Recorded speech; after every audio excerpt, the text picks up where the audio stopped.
I started working for the Family Support Center, the original Family Support Center, in 2006 as the front desk receptionist, actually. And all I wanted to do was work with kids. That's all I knew. I want to work with babies. I want to work with kids. And there wasn't a position in the child care room at the time. So they just thought, you'd be perfect for the front desk. You have a beautiful smile, And I thought, oh, that's not what I want to do. That's not what I want to do. I did that for a few months, and then open position came up. Ended up in the child care room, and then realized I really do miss interacting with the adults. I really do miss, being out and about and conversating and finding out, the need behind what our families, what they're coming in for. And so that brought me back out to the front desk. I ended up doing a lot of data entry, a lot of fundraising, a lot of gathering volunteers, and then I ended up being program manager. And when I left there to go to the local management board.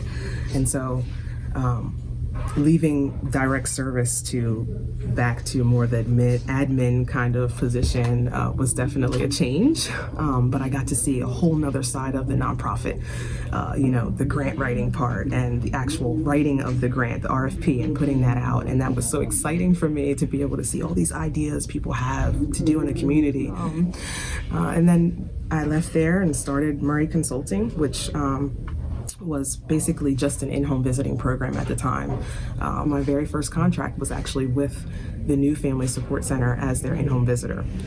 And I did that. I managed a caseload of 15 to 22 families, sometimes a month, that I was seeing 3 times a month. And I taught parenting and came up with lots of early ed programs and programs for the center to bring and recruit families in. And so our mission is to kind of bridge that gap between our community members, our families that need services, and our direct service providers. One of the things that we do are the clothing and coat drives every year. And usually we have 80 to 100 people show up.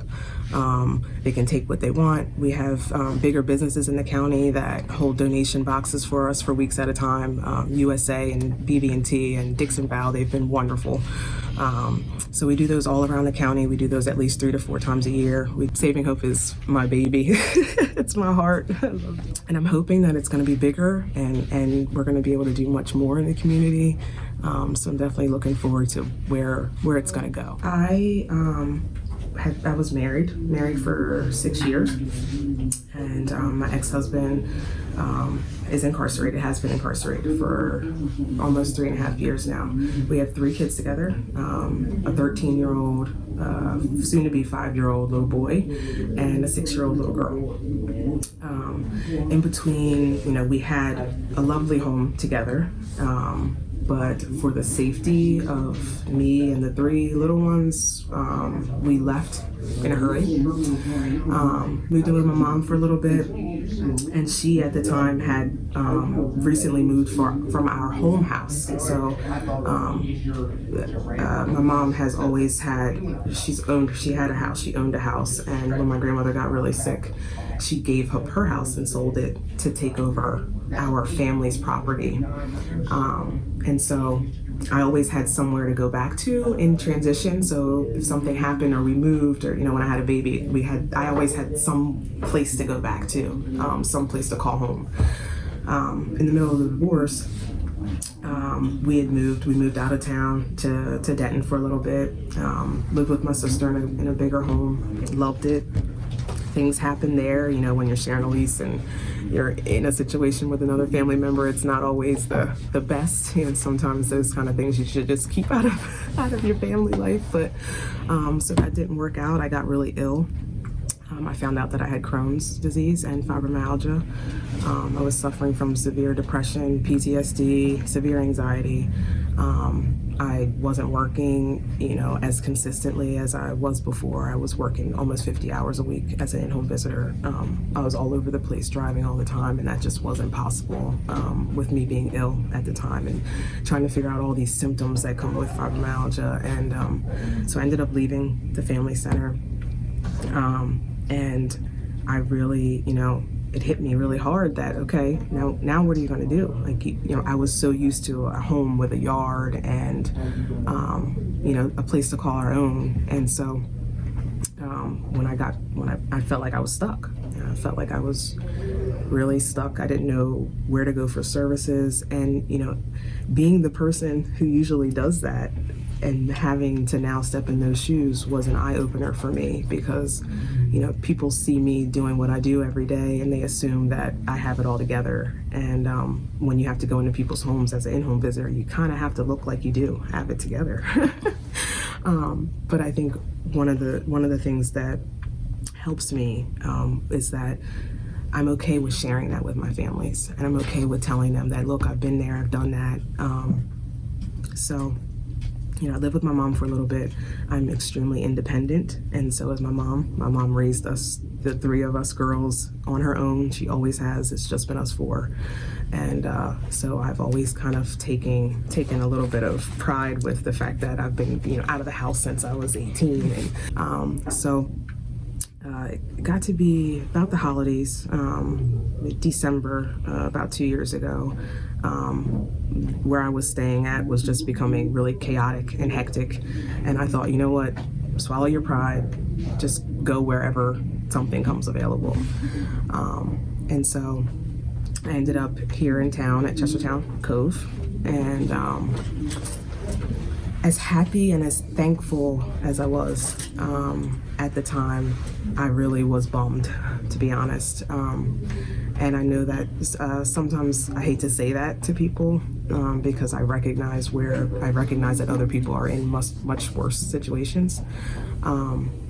I think it was for us, my little family, that transition of, losing a family member to incarceration and 3 kids who were affected by it, and dealing with my own mental health, and then having to move the children from some place where they're used to a yard and grass, and my kids are outside in their pajamas having breakfast in the morning, that's just what we do. And so moving into this 2-bedroom, very small upstairs apartment in a community where you don't necessarily always feel safe, where I felt like I had to literally walk them to the mailbox with me, or walk them, to the car, or that I couldn't send my daughter downstairs to go to the car alone. Those kind of things, they're harsh. And when you're not used to that, I've been in those communities my entire life. I've worked in those communities my entire life. It never bothered me. It was the transition and the change, and having to explain to the kids, why you can't do this, or why you can't go downstairs and just hang out without mommy. We're no longer in a home where I can just see you out the back door, or and still to this day, my kids ask for Christmas. They ask for, literally on their Christmas list says, a new house. This is the first time they've been in an apartment. So right now we're in a 2-bedroom apartment, and it actually was originally a 1-bedroom. So my bedroom was made out of a laundry room. So it's very, very tiny. Literally just fits. I had to get rid of my queen bed when we moved in. There's literally a full bed in there. I don't even think it's a full, maybe a double. And then all 3 of my children are in one room. So that's been, when you have a 13-year-old and then a 5 and 6-year-old in the same room, it's just, it can be chaotic and hectic and stressful. And, renting as a dead end, especially when you have a family who's established. I don't plan on having any more kids. I've been through a rough relationship and a divorce, and so I just need stability, and paying $905 in rent compared to something that we could have in our family for years and years to come, and that can be passed down. There's no comparison. Having a home for us would be our safe space. I think that's what we need. Our family, me and my kids, have been through a lot. This is the 2nd incarceration, actually, of my ex-husband. So my oldest daughter, she's homeschooled, so she's home with me all day. I think some sense of normalcy for them would help a great deal. And I want to give them that. I want to give them, what they're used to.